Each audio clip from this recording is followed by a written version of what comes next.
Scoot, scoot, just be free. Scoot, scoot, scoot with me. Just be free.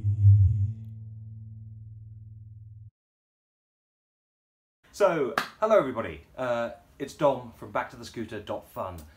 Today I'm going to show you how to replace the inner tube on the rear tyre. I've done about 300 miles on my scooter and finally I have a puncture. So what I've done is I've already tried to repair this 3 times, and now I'm actually quite good at fixing punctures on my mountain bike. I've never had a problem. I've never had a puncture repair fail on me. 3 times the puncture repair has failed on me with this small high pressured tyre, so it's a bit tricky. I don't have the patience to do the 4th time, so I've actually replaced the inner tube this time, which is much easier, and we're going to show you how to do it. The tools you need: you're going to need some tyre levers, you're going to need some Allen keys, you need a pump and the new inner tube or tyre, and maybe some sandpaper, and the main thing, you may well need 3 hands. So if you've got a friend, it will make it a little bit easier. Also, make sure you put the scooter on some carpet or some bubble wrap so that you don't damage or scratch the scooter. First thing we have to do is take this reflective strip off here. Now, I found this quite difficult because it's stuck on quite well, and you have to prise it up using a sharp pointy thing. You can see I've messed that up a little bit trying to pull it off. And it's not just the reflective strip, there is actually a plastic strip underneath. So you can use a cocktail stick or a sharp knife, but it's very difficult to do it without sort of tearing the reflector. Luckily, we actually sell these reflective strips with one of our packages, so I'll probably just replace this. So I'm just taking out the final Allen key bolt. Nice and easy. They're probably a bit tight the first time you take them off, but a bit of patience and it should come off like so. Now, whatever you do, don't lose these. Keep them somewhere safe. Now that reveals the main nut. This holds the wheel on. This is actually quite tight, and it's very important to make sure the Allen key fits in properly all the way. It's very easy to round these off, so make sure it's in there firm and then crack it open like so, and away we go. Put it on a carpet or some bubble wrap because you don't want to scratch it up while you're doing this work. There we go, that one was a bit easier, and off it comes. The next bit is a bit fiddly, I think. Let's see, shall we? Oh, also make sure you don't lose these, and make sure you got them in the right order. Small washer at the front, big washer at the end. And hopefully this will just pull out. Great. Like so. Yeah.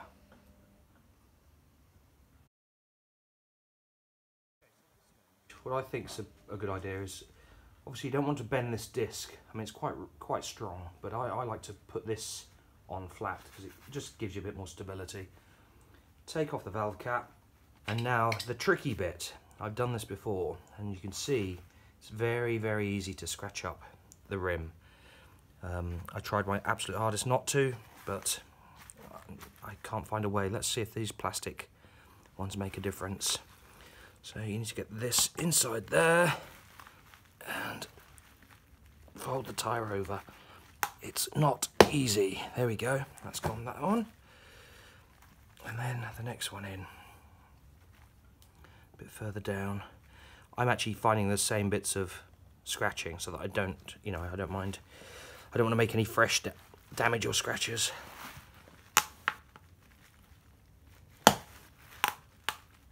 That takes quite a lot of strength to do that. You can hear it sort of popping. Well, actually, some of that's this.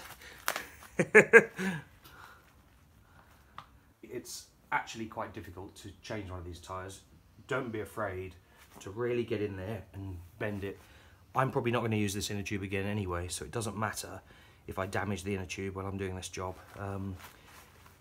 It is tricky, you have to get the tool in, and it takes a bit of force, A, to get the tool in, but B, to bend the tyre over the rim.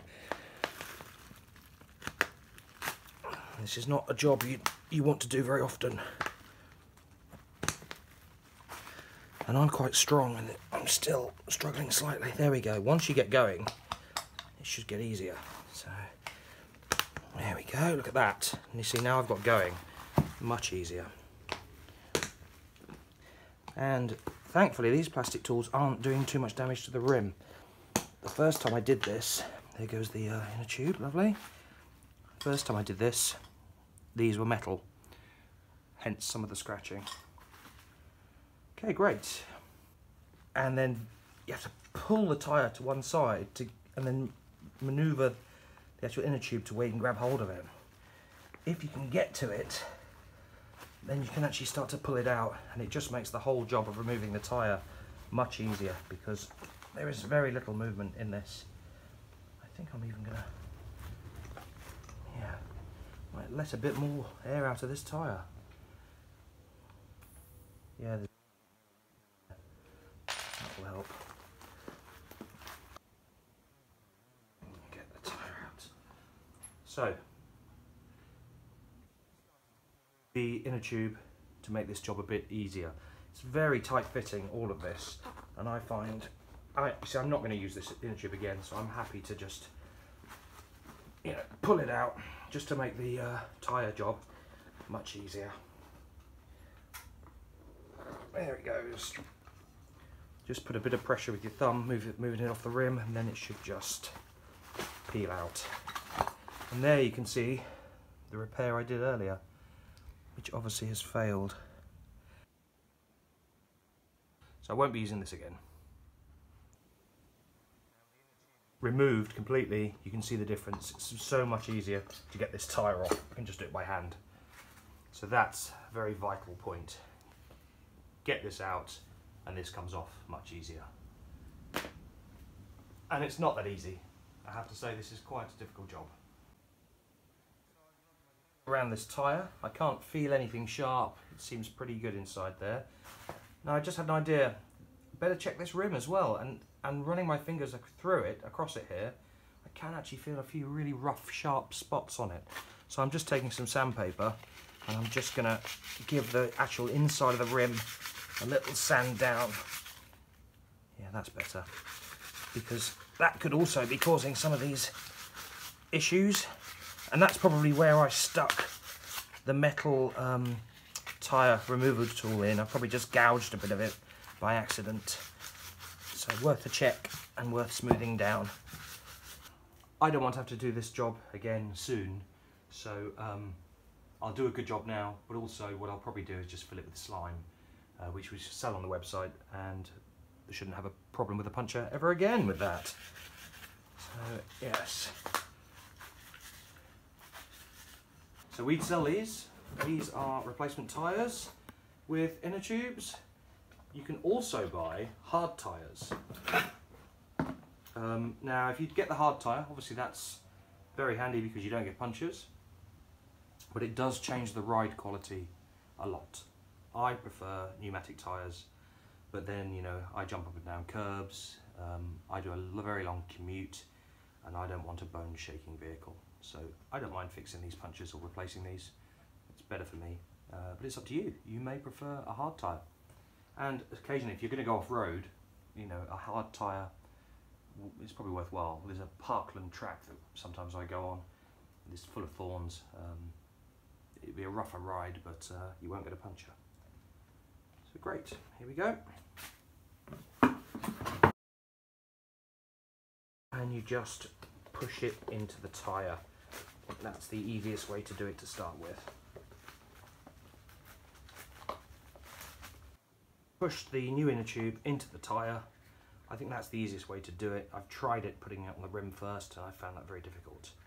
Now I just need to line up this with the hole here. So what I do is I just pull the actual valve out a little bit, get my finger underneath, then I can feed it through the hole. So now at least I've got that bit on. And then the other thing I'll do is I'll put the cap on to stop it pulling back through. So we're in a good position now. Now I can just push that tyre back in and start to try and manipulate the tyre back on. push the tyre back over, another little tip, you can just use strength and try and push it, but I've put the tyre levers in the back end here just to give a bit of leverage, and then there you go, you can see it's just popped on. So one side's popped on. Now it's just a case of fitting this side back on. Obviously these tyres, they do have some flex, but it's good if you can lubricate them. Today I do have some WD-40, you can use any lubrication you fancy, and if you don't have anything, like the other day when I was caught short trying to fix this, I actually used olive oil from the cupboard. So I just put a bit of olive oil on the rim here, and that just gives it a bit of lube to help you get the tyre back on. And it does make quite a big difference. Okay, now I'm going to just start by trying to do it by hand. There we go, it's going. It's going, it does need a bit of strength. I'm going to pin this down with my knee. All the time, remember, you do have a brake disc underneath, which is why you need to have something supporting it. There we go. It's going. Great.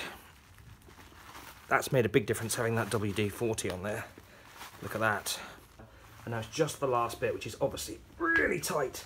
And then I get that bit in here, and this side here will pop out. So it's a bit problematic. You have to be a bit patient. Use these if it helps you. I tend to put my knee on here as well, just to support it, making sure you don't bend the brake disc. That's why you need to have it resting on something. So I'll just give it one more try with my fingers first. There we go, that bit's in a bit. That's got that bit, and that bit's popped out. Just have to be patient and work it a little bit at a time. That bit's gone in, that bit's popped out. So you see the problem, but eventually I'll get there. A little tip for you all, my local petrol station, it doesn't fit this valve. So we do provide an adapter, but the petrol station pumps won't work. They don't really want bicycles using them anyway. So I got myself a little pump.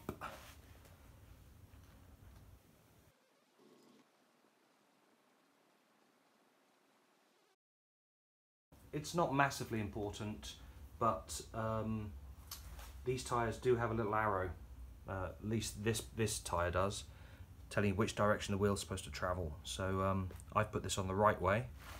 It's going to travel that way, but just bear that in mind. Better for the grip to travel the way it's supposed to. If you've gone to all this trouble and you've done it the wrong way around, don't worry about it. I don't think it'll make a massive difference. So it's holding air very nicely, pumping it up, it's working, which is fantastic. If you think this is too much for you and it does require some good finger strength, you can probably just take it to a bicycle shop or even a car tyre shop. They're used to dealing with rubber and tyres, they've got all the kit, and I'm sure for a small fee they could help you out with this one if you just take them the tyre and the spare. So there's another top tip. If you don't think this is for you, and it is a bit tricky, much harder than fixing a Puncture on a mountain bike, take it to the shop. So the next thing we have to do is fit this back on. Very important to get the disc into this caliper here. This just sort of slides in and it's a bit tricky. There's a little groove behind here where this can go into. Meanwhile, the disc has to line up with the caliper and you need to get it just over the wheel arch there. So, there we go. Just missed the caliper then. There we go. Right, you can see that's lined up quite well. And now that just needs to go in the groove. What I'm going to do is bend the actual structure a little bit to get it in, just with my hands, being very careful not to catch my fingers in this while I do it, because it's easily done. So,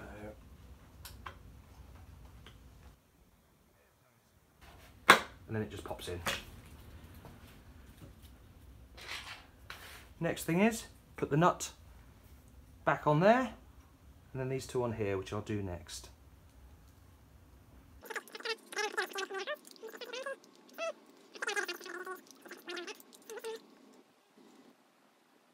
Be tight, but I don't want it to fall off either, so once I've done this, I'll just nip it up using this end in there. There we go, not too tight.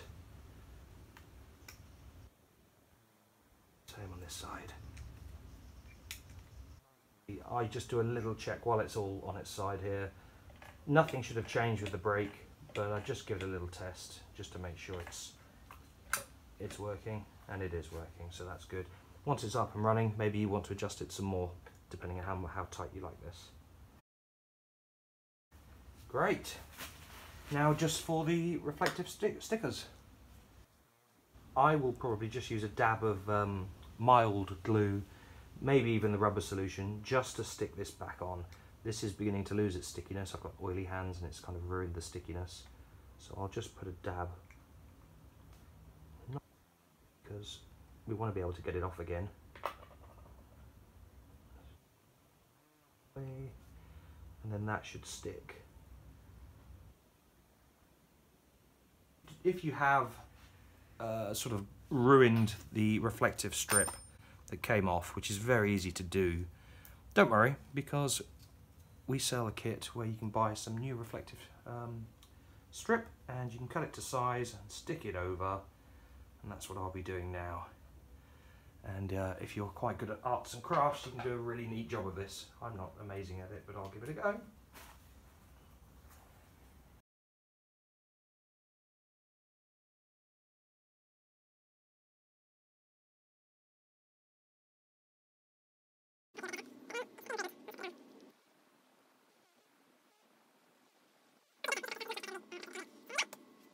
It takes about, I don't know, under an hour. You need some tyre levers, the new inner tube. We sell all this stuff. Good luck!